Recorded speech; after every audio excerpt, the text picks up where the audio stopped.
بسم اللہ الرحمن الرحیم۔ سورہ ہود 12واں پارہ، آیت نمبر 45 سے لے کر 49 تک کا ترجمہ یہ ہے: وَنَادَى نُوحٌ رَبَّهُ، حضرت نوح علیہ السلام نے اللہ تعالیٰ کو پکارا، فقال، اور کہا، ربی ان ابنی من اہلی،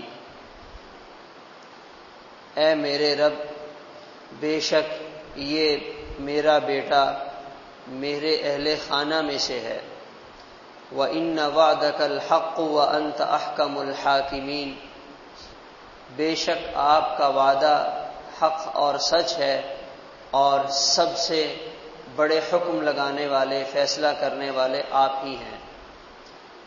قال یا نوح انہ لیس من اہلک، اللہ تعالیٰ نے فرمایا، اے نوح، یہ بیٹا آپ کے اہل خانہ میں سے نہیں ہے، انہ عمل غیر صالح، اس کا عمل ٹھیک نہیں ہے، فلا تسألنی ما لیس لک بہ علم، آپ ایسی چیز کا سوال مت کریں جس کا آپ کو علم نہیں، انی اعظک ان تکون من الجاہلین، میں آپ کو نصیحت کرتا ہوں کہ آپ آئندہ کے لیے نادان لوگوں میں سے مت ہوں۔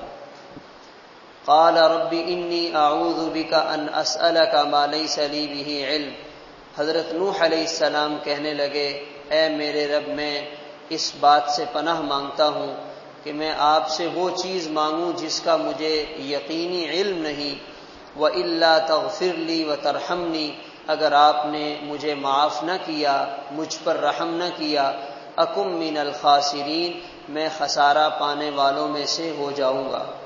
قِيلَ يَا نُوحُ اهْبِطْ بِسَلَامٍ مِّنَّا، کہا گیا، اے نوح، آپ اتر آئیے سلامتی کے ساتھ ہماری طرف سے، وَبَرَكَاتٍ عَلَيْكَ، اور آپ پر ہماری برکتیں نازل ہوں، وَعَلَىٰ أُمَمٍ مِّمَّن مَّعَكَ، اور ان لوگوں پر بھی جو آپ کے ساتھ ہیں، وَأُمَمٌ سَنُمَتِّعُهُمْ، اور وہ امتیں اور وہ لوگ جنہیں ہم دنیا میں فائدہ پہنچائیں گے، ثُمَّ يَمَسُّهُم مِّنَّا عَذَابٌ أَلِيمٌ، پھر ان پر ہماری طرف سے دردناک عذاب آئے گا۔ تِلْكَ مِنْ أَنبَاءِ الْغَيْبِ نُوحِيهَا إِلَيْكَ، یہ غیب کی باتیں ہیں، ہم وحی کے ذریعے آپ کو بتلا رہے ہیں۔ مَا كُنْتَ تَعْلَمُهَا أَنْتَ وَلَا قَوْمُكَ، آپ ان باتوں کو نہیں جانتے تھے اور آپ کی قوم بھی نہیں جانتی تھی اس سے پہلے، فاصبر، آپ اپنے کام پر جمے رہیے، ان العاقبۃ للمتقین، بے شک اچھا انجام وہ متقی لوگوں کا ہی ہے۔ حضرت نوح علیہ السلام اللہ تعالیٰ سے ہم کلام ہوتے ہیں، اپنی آنکھوں کے سامنے بیٹا غرق ہوتا ہوا نظر آ رہا ہے تو اللہ تعالیٰ سے دعا مانگی، ربی ان ابنی من اہلی۔ اس میں ایک بات تو یہ سمجھ میں آتی ہے، جب انبیاء نے اللہ سے اپنی مشکلات کے حل کے لیے دعائیں مانگی ہیں تو ایک عام آدمی اللہ کو چھوڑ کر غیر کے سامنے کیسے ہاتھ پھیلاتا ہے؟ جب کوئی مسئلہ ہو، کوئی پریشانی ہو تو انسان کو اللہ تعالیٰ سے مانگنا چاہیے، غیر اللہ سے نہیں مانگنا چاہیے۔ یہ انبیاء کی زندگی کا درس ہے۔ حضرت نوح علیہ السلام نے یہ نہیں کہا کہ میں خود نبی ہوں اور میں اپنے بیٹے کو بچا لیتا ہوں، نہیں، بچانے والی ذات اللہ تعالیٰ کی ہے، اولاد دینے والی ذات اللہ تعالیٰ کی ہے، صحت اور بیماری اللہ کے حکم سے ہے۔ تو اللہ سے دعا مانگی، یا اللہ، آپ نے وعدہ فرمایا تھا آپ کے اہل خانہ کو، گھر والوں کو بچا لوں گا، یہ میرا بیٹا میرے سامنے ڈوب رہا ہے، مجھے آپ کے وعدے پر ذرا بھی شک نہیں ہے، مگر یہ مجھے نظر آ رہا ہے یہ کیسے ڈوب رہا ہے۔ تو آپ نے تو وعدہ فرمایا تھا۔ اللہ تعالیٰ فرمانے لگے، ہم نے آپ سے جو وعدہ کیا تھا وہ اپنی جگہ حق اور سچ تھا، آپ کے گھر والوں کو بچانے کا وعدہ تھا، مگر یہ جو آپ کا بیٹا ہے، جس کو آپ بیٹا سمجھ رہے ہیں، یہ آپ کا بیٹا نہیں ہے۔ اب یہ کتنی عجیب بات ہے، اللہ کے نبی کہہ رہے ہیں یا اللہ یہ میرا بیٹا ہے، اللہ تعالیٰ فرما رہے یہ آپ کا بیٹا نہیں ہے، یہ آپ کے گھر والوں میں سے نہیں ہے۔ بنیادی فرق کیا ہے؟ بنیادی فرق عمل کا فرق ہے۔ آپ اللہ کے برگزیدہ پیغمبر ہیں، اس کافر فاسق فاجر کو دیکھیں، اس کے عمل کو دیکھیں، یہ آپ کا بیٹا کہلانے کا حقدار ہی نہیں ہے۔ عمل کا فرق ہے، عمل کے فرق کی وجہ سے نبی کا حقیقی بیٹا عند اللہ بیٹا نہیں ہے۔ تو جہاں پہ لوگوں کے ذہن میں یہ بات بیٹھ جائے کہ ہم تو اونچے خاندان کے ہیں، ہم تو سادات میں سے ہیں، ہماری تو نسبت قریش سے ہے، ہماری تو نسبت بنو عباس سے ہے، ہمیں عمل کرنے کی کیا ضرورت ہے؟ تو دور دراز کی رشتہ داریوں پر سہارا کر کے انسان عمل سے غافل ہو کر بیٹھ جائے تو یہ کتنی بڑی غلط فہمی ہوگی۔ اللہ کے نبی کا بیٹا عمل ٹھیک نہ ہونے کی وجہ سے اللہ فرما رہے ہیں یہ آپ کا نہیں ہے، تو اس کا مطلب یہ ہوگا کہ نبی کا اصل رشتہ دار نسبت رکھنے والا وہ انسان، وہ مسلمان ہے جس کا عمل نبی جیسا ہے۔ اگر عمل وہ نہیں ہے تو کچھ بھی کہتا رہے، کچھ بھی کرتا رہے، نسبتیں جتلاتا رہے، اللہ کے ہاں ان نسبتوں کا کوئی فائدہ نہیں ہے۔ انہ عمل غیر صالح، اللہ تعالیٰ کی کسی کے ساتھ کوئی رشتہ داری نہیں ہے، اللہ تعالیٰ کی کسی کے ساتھ کوئی ایسی ذاتی نوعیت کی نسبت نہیں ہے۔ اللہ تعالیٰ تو انسان کے عمل کو دیکھ کر فیصلہ فرماتے ہیں اس کا عمل کیسا ہے۔ ایمان ہے، عمل صالح ہے، تقوی اور پرہیزگاری ہے، یہ بہت اونچا انسان ہے۔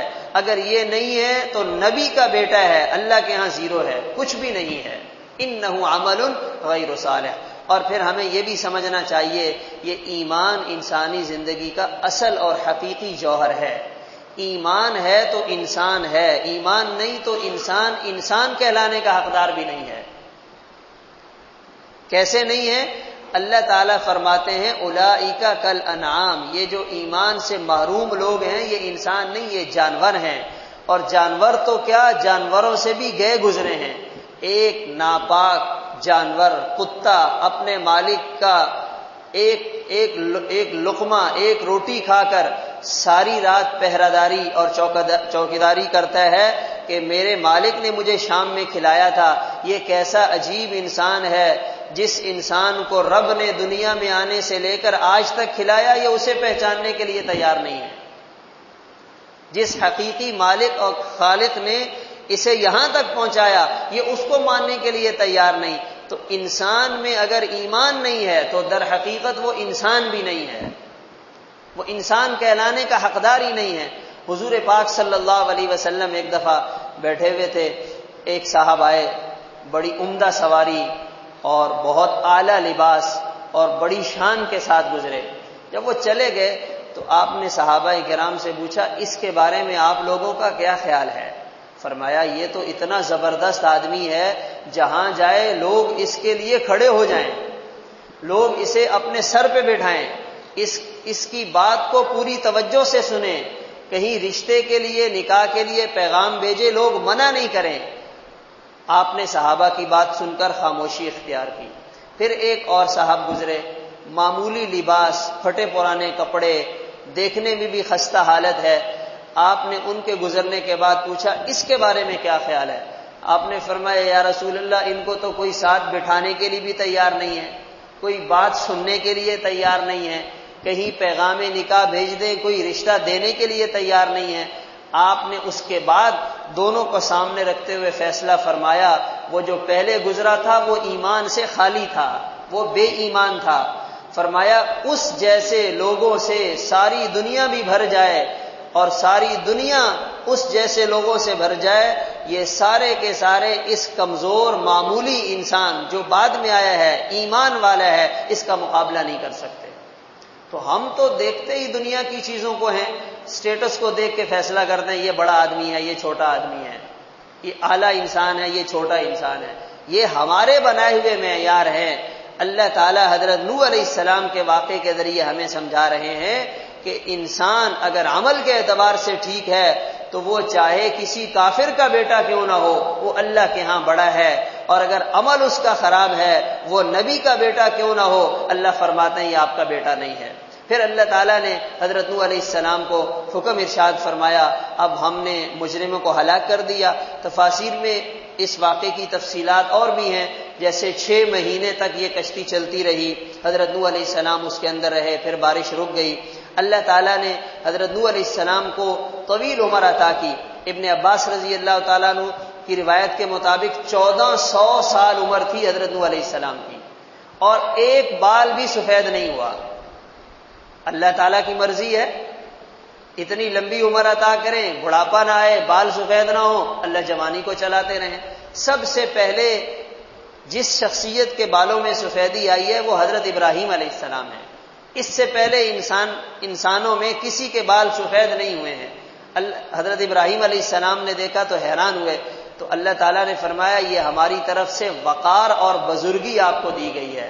تو فرمانے لگے یا اللہ آپ اس بزرگی میں اضافہ فرما دیں۔ تو حضرت نوح علیہ السلام 1400 سال ایک روایت کے مطابق ان کی عمر رہی، پھر وہ بھی دنیا سے چلے گئے۔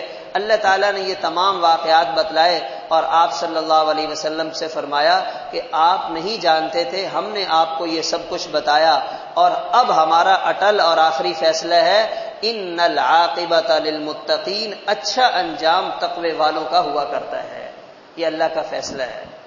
حالات آتے ہیں، آزمائشیں آتی ہیں، تکالیف آتی ہیں، مگر انجام کس کے حق میں جاتا ہے؟ نیک لوگوں کے حق میں جاتا ہے۔ اللہ تعالیٰ عمل کرنے کی توفیق عطا فرمائے۔